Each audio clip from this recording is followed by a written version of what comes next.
The alarm bells screamed through the corridors of Earth's orbital defense station. The sound was loud and sharp, cutting through every room, every hallway, every corner of the structure that hung in space above humanity's home world. Commander Daniel Foster sat in his command chair and watched as the tactical display in front of him filled with red dots. Hundreds of them, maybe thousands. The invasion fleet of the Koresh Dominion had finally arrived, and humanity had nowhere left to run. The space station shook. Not hard, but enough that everyone felt it. The crew members who had been moving between stations stopped and gripped whatever was near them. Some held onto tables. Others held onto railings. All of them understood what the shaking meant. They were not safe. Nobody was safe anymore. Daniel looked at his people. Young officers and experienced soldiers stood at their stations. Some had been fighting this war for months. Others had only joined the military because the Koresh had started taking human colonies. All of them knew the truth that nobody wanted to speak out loud. They were going to lose this fight. From his command chair, Daniel could see the faces of his crew members growing pale. The fear was not hiding anymore. It was clear and real on every face. The gravity of their situation was hitting them all at the same time. The Koresh had spent the last 3 months going through human settlements like a disease going through a body. They took what they wanted. They took resources. They took land. They took everything of value. And they left nothing but ash and dust and death. Earth itself had become the final refuge. The last place where humans still had any power at all. If the Koresh took Earth, then humanity was finished. There would be no more chances. There would be no place left to fight from. Daniel was a tall man with gray in his dark hair. He had been military for most of his life. He had seen combat before. He had seen people die. But this was different. This was not a small conflict between two groups. This was the end of human freedom. This was the moment when human civilization would either survive or disappear forever. How long till they are in weapons range? Daniel asked. His voice was steady. He had trained himself to keep his voice steady, even when his heart was beating fast and his mind was racing through 100 different terrible possibilities. Lieutenant Marcus. Webb was working at the tactical station. His hands were moving fast across the controls. His face was tight. When he answered, his voice shook just a little bit, even though he was also trying to sound calm and in control. 40 minutes, sir. The Dominion ships are moving fast. They are not trying to hide anymore. They want us to know they are coming. Our defensive grid is working. All systems are powered up and ready to fire. But the numbers, sir, the numbers are bad. We are looking at odds of about 1 to 50. One of our ships for every 50 of theirs.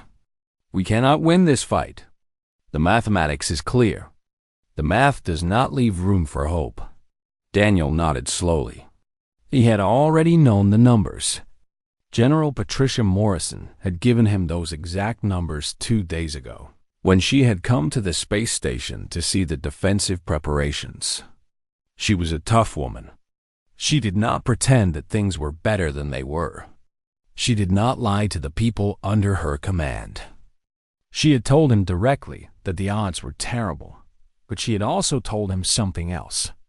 She had said that they would fight anyway, because that was what humanity did. Humans fought. Humans survived. Humans never surrendered without giving everything they had. Humans did not give up just because the odds were bad. That was not in the human nature. To give up without trying, to surrender without a fight. That was not something humanity did well. The walls of the station rumbled again. The vibration went through everything. It went through the floor. It went through the chair that Daniel was sitting in. It went through his body. Outside the viewport of the command center, Earth hung in the darkness of space like a blue jewel. It was beautiful. It was home to 12 billion people. 12 billion lives. and all of them had no idea that today might be their last day alive. The thought made Daniel's stomach tighten. The fear tried to climb up into his throat, but he pushed the emotion aside. He needed to think clearly. He needed to be the leader that these people needed him to be. These officers were looking at him. They were waiting to see if he was going to break. If he broke, they would break. If he gave in to fear, they would give in to fear. He had to be strong. Continue with all standard defense protocols, he ordered. His voice was firm. No doubt. No fear. Just orders and decisions. Make sure all weapon systems are on active targeting. Get every shield generator working at full power. I want defensive grids overlapping. I want every section of this station protected. And connect me to General Morrison and the Earth Council. I need to talk to them right now. As the communications officer worked to set up the connections, Daniel found himself thinking about something from long ago. He was thinking about a diplomatic mission that had happened 3 decades before this day. He had been just a captain back then. He had been part of a small team that had made first contact with the Koresh. They had seemed interested in peace at that time, interested in trade. They had spoken about working together. How wrong he had been about them. How naive. How foolish to have believed their words. The screen in front of him flashed to life. General Patricia Morrison's face appeared. She was an older woman with hard lines on her face from decades of command. Her dark eyes were intense and focused. Behind her, Daniel could see the war room of the Continental Defense Command. It was full of officers and soldiers. They were tracking the approaching ships. They were watching the doom coming toward them. They are not responding to any hails, the general said, without any introduction or small talk. She got straight to the point. We have tried to send them messages. We have tried to negotiate. We have tried to offer terms. They do not answer any of our calls. They have made their intentions very clear. They are coming to conquer us or to destroy us. We fight or we fall. There is no middle option here. Understood, Daniel replied. He did understand. There was no room for doubt anymore. We will hold the line as long as we can. Get the evacuation shuttles ready for the colonies still in orbit. We will get as many people off the station as we can. Get them down to the planetary shelters. Get them to safety. The general's expression darkened. Her jaw tightened. When she spoke again, her voice was harder than before, if that was even possible. There is nowhere left to evacuate them to. We have nowhere. The Koresh have taken every colony in orbit. They have taken every settlement in space. This is it, Commander. This is the last stand. This is where humanity either survives or ends. There is no backup plan. There is no retreat. This is the final battle. The communication line went dead. It did not fade or close gently. It just stopped. General Morrison's face disappeared from the screen. The silence that followed was heavy and real and terrible. Daniel closed his eyes for a moment. He was thinking about his daughter, Lauren. She was down on Earth right now. She was safe in the underground shelters that the government had been building for years, just waiting for this day. She would be protected down there. She had to be protected. She had to live. Even if humanity lost everything else, Lauren had to survive. "Sir," Marcus called out from the tactical station. His voice was strange. It was not the voice of a man delivering bad news. It was the voice of someone who had just seen something impossible. "We are receiving a long-range transmission. It is not coming from the Koresh. It is not coming from any human ship. Sir, it is coming from somewhere else. From somewhere beyond the Koresh fleet. And there are multiple signatures. Large signatures. Massive signatures." Daniel's eyes snapped open. The fear and sadness went away. Now there was only curiosity and a small spark of something that might have been hope. Source? He asked. Where is this transmission coming from? Identify it. Unknown, sir. But the ships, sir. They are appearing on the tactical display. There are multiple fleets. They are forming up beyond the Dominion formation. They are positioning themselves. And, sir, their weapons are hot. They are armed and ready. They are putting themselves between us and the Koresh. The voice that came through the communication system was not angry. It was not harsh. It carried none of the coldness that humans had come to expect from military commanders about to enter battle. Instead, the voice was warm. It held genuine emotion. The speaker was Empress Kellen of the Alpha, and her image appeared on the main tactical display screen for all the officers in the command center to see. She was beautiful in the way that the Alpha were beautiful. Her gray skin seemed to glow in the light of her flagship's bridge. Her dark eyes held that same ancient wisdom that Daniel remembered from 3 decades past. When she looked directly into the camera, it felt like she was looking at Daniel personally. It felt like she was speaking to him alone, even though he knew that her message was going out to everyone. Commander Daniel Foster, she said, and her recognition of him sent a chill through his entire body. He was not an important person in the galaxy. He was not famous. He was just a military officer who had been doing his job. How could she possibly know his name? I am Empress Kellen, she continued. You do not remember me, but I remember you. I was a young researcher when your Captain Harrison helped us. I was not yet old enough to be part of the council. I was just a scientist studying biological systems. But I was there when he made his decision. I was there when he gave us the technology that he risked everything to obtain for us. She paused. Her expression became sad for just a moment. When she spoke again, her voice was heavier. Captain David Harrison fell in battle against the Koresh not long after that. Your military records show him as missing and presumed dead. That is true. But before he died, he sent us a final message. He told us that he did not expect us to survive the war that was coming. He told us that he had only wanted to give us a chance. A single chance to defend ourselves. He asked nothing in return. He asked only that if we survived, we would remember that there was kindness in the universe. That there were beings who would help others even when they received nothing for it. Daniel felt something break inside him. He had never known what had happened to Harrison. The man had simply disappeared during the evacuation from the Alther homeworld. For 30 years, Daniel had carried the guilt of his commander's probable death. For 30 years, he had wondered if Harrison had died hating him for not saving him, for not going back to look for him. Empress Kellen's voice continued, and she seemed to understand what Daniel was feeling. The debt did not die with Captain Harrison, she said.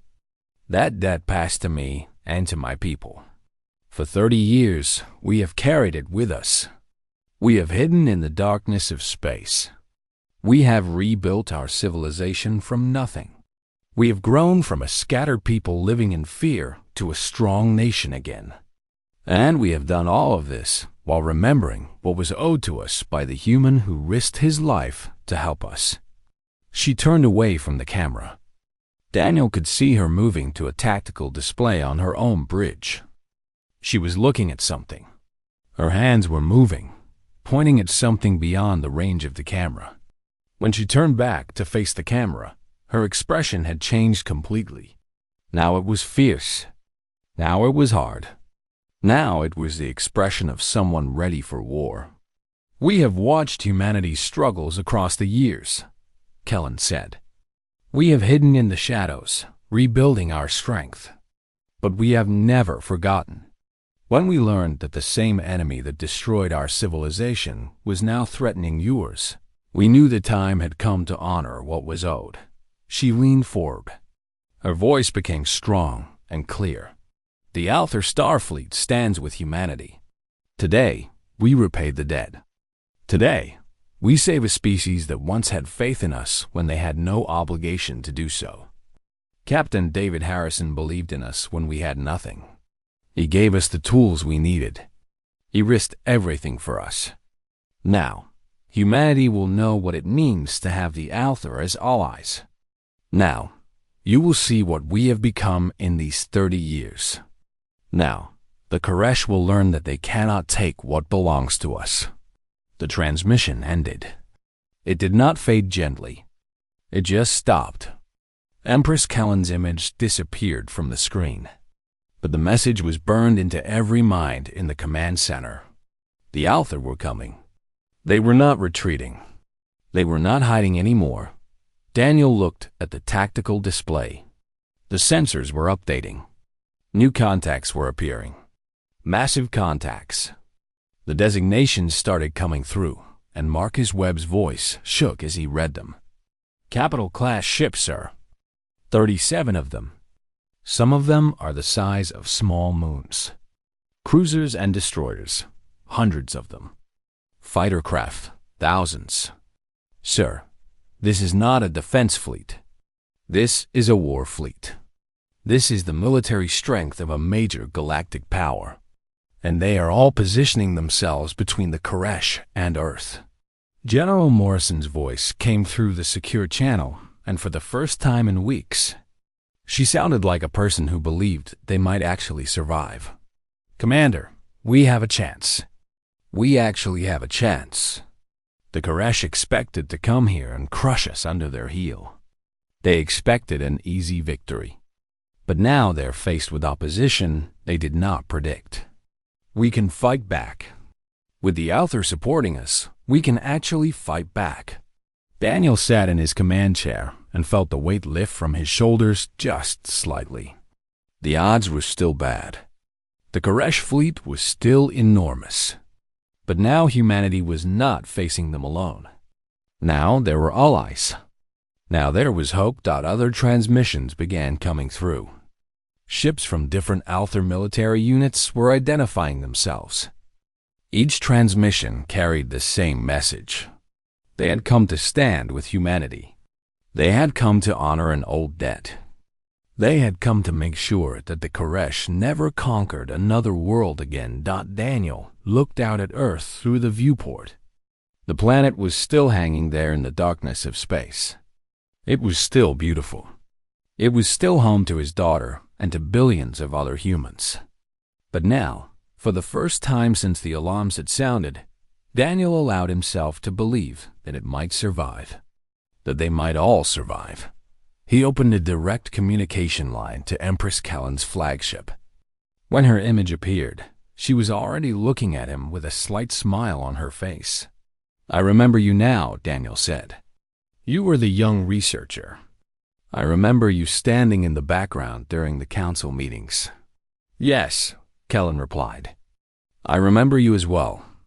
You were Captain Harrison's shadow. You would have died for him, I think. You would have taken a bullet meant for him without hesitation. I would have, Daniel said. I did not get the chance. Perhaps, Kellen said, but you get another chance now. You get the chance to honor what he started. You get the chance to prove that his faith in the possibility of peace and cooperation was not foolish. We are here, Commander Foster. We are here because a good man believed in us. Now, let us show the Koresh what it means when humanity and the Aether stand together. Daniel nodded. He closed the communication line and looked at his officers. Begin coordinated attack patterns with the Aether fleet, he commanded. All weapons hot. All shields up. Today, we fight side by side with allies we can trust. Today, we fight for Earth. Today, we fight for the humans who are counting on us. And we fight for the man who gave his life so that we would have this chance. 30 years earlier, Commander Daniel Foster had been much younger. He had been full of hope. He had believed that the galaxy could be a place where peace was possible. He had thought that different species could work together. He had thought that the universe held more friendship than violence. He had been wrong about many things. The diplomatic mission to the Alter system had seemed routine at first. Daniel had been part of the security detail. It was not a glamorous job. He was not the leader. He was just a captain who stood in the background and made sure nothing bad happened to the important people. His job was to keep Captain David Harrison alive. Harrison was the mission leader. He was the man who would speak for humanity to an alien species for the first time. The Koresh Dominion did not exist in those days. Or if they did, they were small and unimportant. Nobody paid attention to them. The galaxy seemed like a big, mostly empty place. Different species lived on different worlds. They mostly left each other alone. The idea of an invasion fleet was something from old movies and bad science fiction stories. Nobody thought it could really happen. The humans had made first contact with the Alther only a few months before the mission. It had been a careful process. Messages had gone back and forth through radio signals. The Alther seemed friendly. They seemed intelligent. They seemed like a species that humanity could do business with. So the Council on Earth had decided to send a delegation to meet them face to face. The Alther were a noble people. That was the first thing Daniel noticed when he saw them in person. They were tall. Their skin was a smooth gray color that seemed to almost glow in certain light. Their eyes were large and dark and full of intelligence. They moved with grace. They spoke with confidence. When they greeted the human delegation, they did it with ceremony and with respect. Captain David Harrison was a man in his middle years. He had thick brown hair and a sharp mind. He believed in people. He believed that different species could find common ground if they tried hard enough. He was not a military man at heart, even though he wore the uniform. He was a diplomat. He was someone who wanted to build bridges between worlds. The Alther had welcomed the human delegation with great ceremony and with grace that Daniel had never seen before. There were formal dinners. There were tours of their cities. There were long conversations about trade and technology and culture. Daniel had stood in the background during all of it. He had watched. He had listened. He had made sure that nothing happened to Captain Harrison.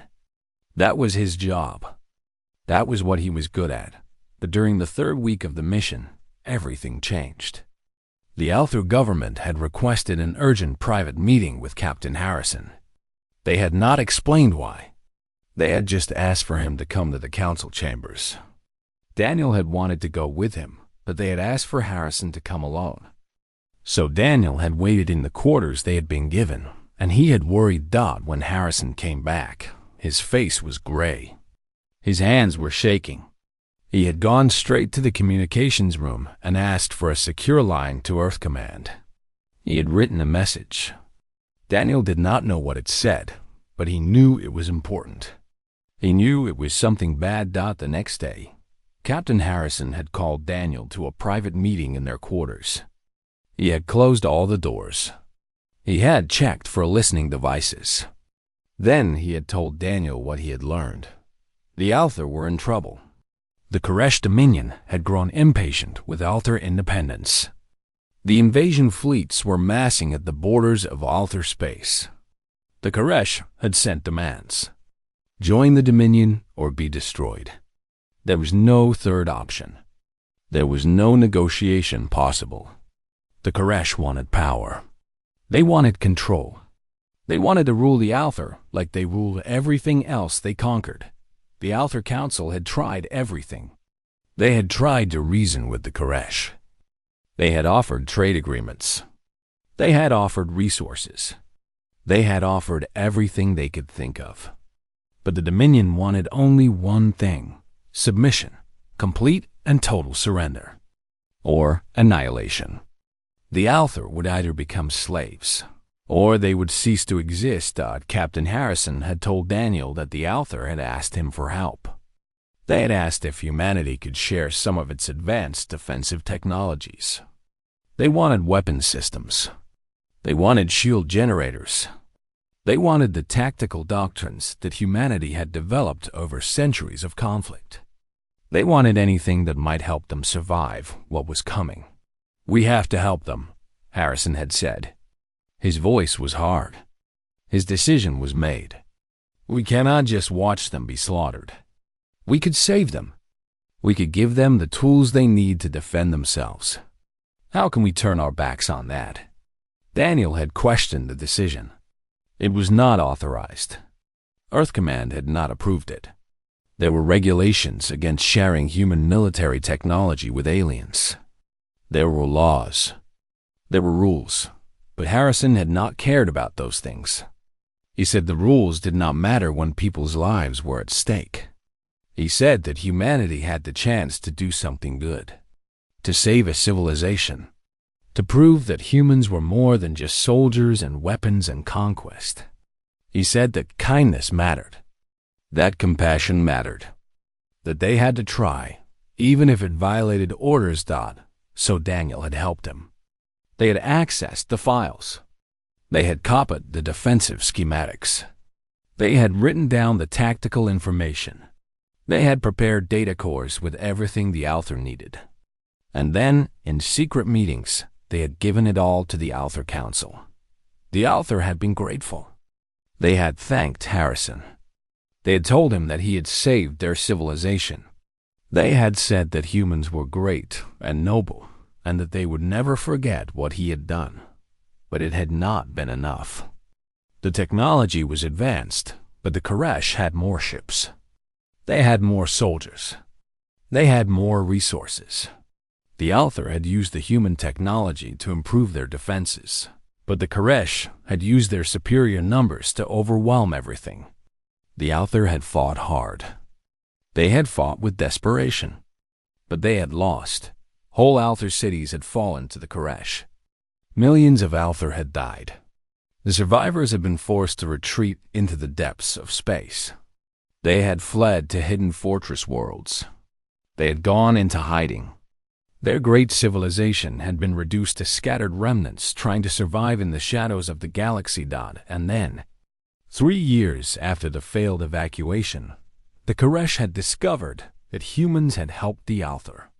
They had found evidence. They had learned the truth about Captain Harrison's decision to share technology. The Koresh had declared that humanity had committed an act of war. They had marked humanity as an enemy. They had decided that humans would pay for what they had done to help the author. The Koresh had not attacked immediately. They had prepared. They had built up their forces. They had gathered their armies. And now, 3 decades later, they had finally come to Earth to settle that old debt. Daniel had never told anyone the full story of what Harrison had done. It was classified. It was dangerous. It could have started a war if the wrong people had found out. But Daniel had always known the truth. He had always carried the weight of that knowledge. Captain David Harrison had tried to do the right thing. He had tried to save the author. And in doing so, he had brought the wrath of the Koresh down upon all of humanity. Now, as Daniel watched the tactical display fill with red dots representing the invasion fleet, he wondered if his old commander had been right about something else too. He wondered if kindness, even kindness shown to a species they barely knew, could somehow echo back through time. He wondered if the choice to help the author, even if it had brought this terrible war, had mattered in some way that he did not yet understand. The space around Earth became something that the human eye could barely comprehend. It became a maelstrom of light and fire and death. Weapons that could split planets pulsed across the void of space, their energy cutting through the darkness like the blade of a god. Shields that had protected civilizations for millennia flared and failed and regenerated again and again. Ships the size of mountains collided and broke apart. Smaller vessels danced around the massive capital ships, firing weapons that would have leveled cities on any planetary surface. Commander Daniel Foster stood in the command center of the defense station and coordinated the Earth defense fleet. He did not sit in his chair anymore. He stood, He could not rest while his people were dying. He could not sit still while the fate of humanity hung in the balance. His hands moved across the holographic displays, sending commands to squadron leaders and ship captains who were fighting in the darkness above his home world. Every decision he made meant lives saved or lost. Every order he gave meant that people would live through this battle or die in the cold of space. From the flagship of the Aether Fleet, the Stellar Crown, Empress Kellen commanded her forces with the skill of a military leader who had been fighting for her entire life. The humans and the Aether did not know each other's tactics. They did not have decades of experience working together. But they had something better than that. They had the will to survive. They had trust. They had the knowledge that the being fighting beside them would not abandon them or betray them. The two commanders communicated constantly through secure channels. Daniel would relay information about Koresh movements. Kellen would position her capital ships to support his human fighters. It was a dance of war. It was a pattern that took shape moment by moment. It was a coordination that should not have been possible between two species that barely knew each other. But it worked because both of them were desperate, and because both of them understood what was at stake. The Koresh, for all their strength and all their power, had one critical weakness. They had never expected to face a unified resistance. They had conquered their way across the galaxy by using terror and overwhelming force. They had broken civilizations by crushing their militaries. They had conquered planets by making people give up hope. But they had never faced a foe that had already been broken and rebuilt, that had learned from devastation and could never be frightened into submission again. The Aether had been conquered once before. They had survived annihilation. They had rebuilt from nothing. They had hidden for 3 decades and slowly gathered strength. They knew what defeat looked like, and they had decided that they would never accept it again. The Koresh did not understand this. They did not understand that there were people in the galaxy who had nothing left to lose, and humanity. Humanity was the same way. The humans in the space stations and the fighters and the ships had families down on Earth. They had homes. They had dreams. They had everything to fight for. They were not professional warriors. Many of them had joined the military just in the last few months when the Koresh had come. But they understood that if they lost today, everything they loved would be destroyed or enslaved. That gave them power. That gave them courage. That gave them the will to fight beyond what any normal military organization could achieve. Commodore Richard Hayes led the Human Strike Wing. He was a veteran pilot with decades of experience. He commanded a squadron of fighters that flew with incredible precision. The human ships were smaller than the Koresh vessels. They were faster. They were more maneuverable. What they lacked in firepower, they made up for in speed and agility. Hayes weaved his squadron between the massive Koresh warships. His pilots flew in perfect formation. They fired their weapons in coordinated patterns. They broke the formation of the Koresh defense grid. They created openings for other human squadrons to attack. And whenever the Koresh fighters tried to stop them, Hayes' squadron would scatter like water, reform on the other side of the engagement zone, and attack from an unexpected angle. These merchants of death, Hayes transmitted to his pilots, his voice coming through the communication network to every human ship in the battle. They are not as invincible as they thought. They are not gods. They are not unstoppable. They are just machines and soldiers, and we are going to destroy them. An Aether battle cruiser moved in behind Hayes' position. It was a ship thousands of times larger than the human fighters. Its weapon systems blazed a path through an entire formation of Koresh destroyers. The Koresh ships tried to defend against the massive power of the Aether weapons. Their shields could not handle the firepower. Their hulls broke apart under the assault. Within minutes, that entire Koresh formation had been reduced to debris. With you, "Human brother," came the voice of the Alther pilot commanding the battle cruiser. His accent was thick, but his meaning was unmistakable. This was war, and they were fighting it together. The battle raged for hours. Time seemed to lose meaning. There was only the constant flow of reports, the constant stream of orders, the constant knowledge that people were dying. Ships fell on both sides. The void of space filled with the debris of civilizations and the remnants of dreams. Koresh soldiers died by the thousands. Human pilots died in their fighters. Alther warriors died defending their capital ships. But with each passing hour, it became clear that the Koresh were being driven back. Their formation was fragmenting. Their commands were becoming confused. Their leaders were not used to facing opposition. They were used to crushing enemies that were already demoralized and broken. They were not prepared for a foe that fought back with courage and with unity. "Empress," Kellen's voice came through Daniel's communicator. She was speaking calmly, even though her ship was at the center of the heaviest fighting. The sounds of weapons fire and alarms were loud behind her voice. "Commander Foster, the Koresh forces are breaking apart. They are losing cohesion.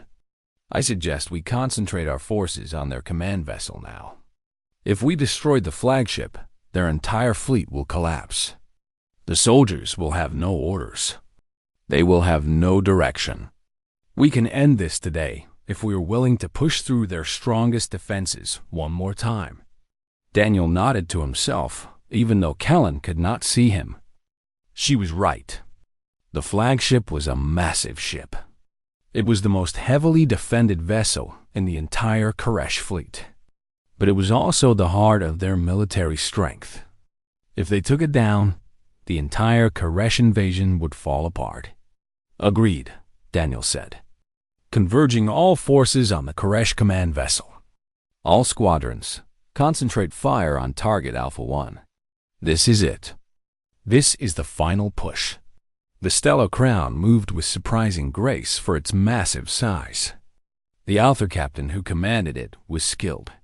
The ship positioned itself with precision. It lined up the massive weapon systems that covered its hull. Human torpedo squadrons flew in perfect formation beside Alther combat craft. The two forces, human and Alther, moved together toward the largest prize. When they struck, it was with the force of two civilizations united. The Koresh flagship lit up like a dying star. Its shields failed. Its hull broke apart. The weapons aboard it fired randomly as the command center lost control. But it was already over. The ship was dead. Within minutes, it had collapsed into nothingness. The other Koresh vessels, seeing their flagship destroyed and their forces broken, did the only thing they could do. They disengaged. They ran. They jumped to faster than light speed and fled back into the darkness of space, retreating toward whatever distant corner of the galaxy they had come from. The silence that followed was profound. It was absolute. The space around Earth, which had been filled with weapons fire and explosions and death just moments before, became quiet. The battle was over. Humanity had survived. The Alther had been avenged. 2 weeks after the battle, the Koresh fleet had not returned. Scouts had been sent out into deep space to make sure. Sensor arrays had been established to watch for any sign of renewed invasion. But the galaxy had fallen silent. The Koresh had been defeated. They were running. They were gathering their remaining forces and retreating to their distant territory. For the first time in months, humanity could breathe. Commander Daniel Foster stood in the Grand Hall of the United Nations. It was a massive chamber. Its walls were made of crystal that had been brought from off-world. Its floor was polished to a mirror shine. The hall had been built to represent human unity. It was supposed to be the place where the nations of Earth could come together and make decisions about the future of their species. Now, the chamber was filled with the leaders of every major nation on Earth. They stood in formal dress. They wore the symbols of their nations and their governments. Behind them were media personnel with cameras and recording devices. The moment that was about to unfold would be broadcast to every corner of human civilization. It would be recorded in history. It would be taught to children for generations to come. Standing in front of the assembled leaders was the General Secretary of the United Nations. Her name was Margaret Chun. She was a woman in her 60s who had been chosen to lead the United Nations because she was respected across all national boundaries. She was known as a woman of honor and wisdom. Daniel watched as General Secretary Chun extended her hand. But she was not shaking hands with another human. The hand she extended was reaching toward a holographic projection. The projection showed Empress Kellan of the Alther, transmitted via secure quantum link from her flagship, the Stellar Crown. "On behalf of all humanity, we thank you," Chun said. Her voice was strong and clear. It echoed through the chamber. "We thank you for your sacrifice and your courage. We thank the Alther for coming to our aid when we were facing annihilation. We thank you for honoring a debt that you did not have to honor." The Empress was dressed in formal military robes. Gold and silver threads covered the material. Her dark eyes were bright and full of emotion. When she responded, her voice carried the weight of 30 years of memory. "The honor is ours, Secretary General Chun," Kellan said. "For many years, we remembered the human who showed us kindness when the galaxy was dark and filled with fear. That human was Captain David Harrison. He believed in us when we were nothing. He gave us the tools we needed to survive. He risked everything for us, and he died for his choices." The Empress paused. Behind her, Daniel could see the flag of the Alther on the wall of her ship. It was a symbol of a civilization that had survived, that had endured, that had rebuilt. "Your commander, Daniel Foster, carries that legacy forward," Kellan continued. "Humans and Alther, we are bound together now by more than survival. We are bound by the knowledge that kindness matters, that compassion echoes through time, that sometimes the most powerful thing a person can do is to help another being, even when that help might bring danger upon themselves." She looked directly at Daniel through the holographic transmission. It was as if she was speaking to him alone in that moment, even though the entire world was watching. "Captain Harrison understood this," she said. "And now, Commander Foster, you have proven that humankind and honor are not accidents. They are part of what it means to be human. For this, we offer you something that the Alther have not offered to any other species. We offer you the hand of alliance. We offer you friendship. We offer you the pledge that the Alther will stand with humanity forever, for as long as the stars shine in the sky." That evening, after the ceremonies had ended, Daniel went back to his personal quarters on the space station.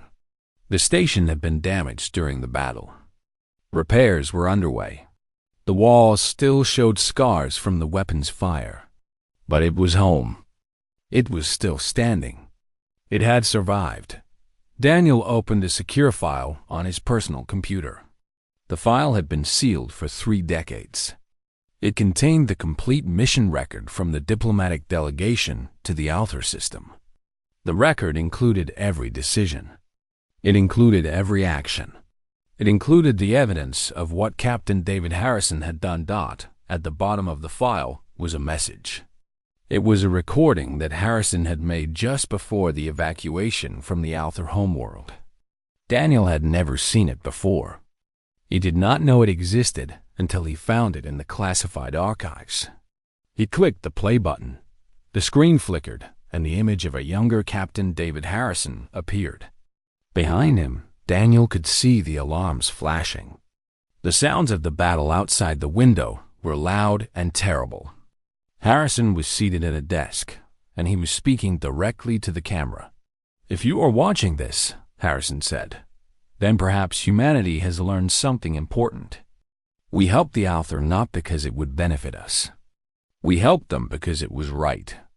And if the galaxy is anything like I hope it is, that choice will mean something. That kindness will matter. It will echo. It will come back. Harrison paused. He was breathing hard. The sounds of the battle were getting louder behind him. I do not know if I will survive this, he said. I do not know if the Alther will survive. I do not know if anyone will remember what we did here. But I know that I could not have done anything else. I could not have stood by and watched them die without trying to help. That would have made me something less than human. That would have made me a coward. He looked directly into the camera with intensity in his eyes. Tell them, he said. Tell the humans on Earth that we did the right thing. Tell them that kindness is never wasted. Tell them that helping others, even at great cost to ourselves, is what defines us as a species. Tell them that we are capable of greatness, not because of our weapons or our technology, but because of our ability to choose compassion when cruelty would be easier. The recording ended. The screen went dark. Daniel closed his eyes and thought about his daughter, Lauren. She had been pulled from the underground shelters 2 days after the battle. She had emerged into a world that was not consumed by war with the Koresh. She had a future. She had hope. And she had it because an old captain had made a choice to help people. He did not have to help. Daniel pulled up a message that he had received from Empress Kellen that morning. It was an invitation to visit the Alther homeworld, to stand where Captain Harrison had once stood, to see what the combined efforts of 2 species could build together, to participate in the rebuilding of the Alther civilization and the forging of permanent ties between humans and Altar. Daniel read the message carefully. Then he opened a response and began to type. I accept your invitation, he wrote. I would be honored to visit the Alther homeworld. I would be honored to help rebuild what was broken. I would be honored to carry forward the work that Captain Harrison started. And I would be honored to stand with the Alther as a representative of humanity for as long as I live. He sent the message. Immediately, a response came back. A simple message from Empress Kellen herself. Welcome, Commander Foster. Welcome home. Daniel smiled as he read those words. The galaxy was vast. It still held countless dangers. There were still many threats. There were still many enemies. But humanity would face those dangers with allies now. Humanity would face the future knowing that kindness was not a weakness. It was a strength. It was the most powerful force in the universe. An ancient debt had been paid. And in paying it, the Alther had reminded humanity of something precious and true. Sometimes, the smallest acts of kindness created the largest consequences. Sometimes, helping others, even when it brought danger to yourself, was the most important thing a person could do. Sometimes, goodness lasted. Sometimes, it endured. And sometimes, it changed the course of history itself.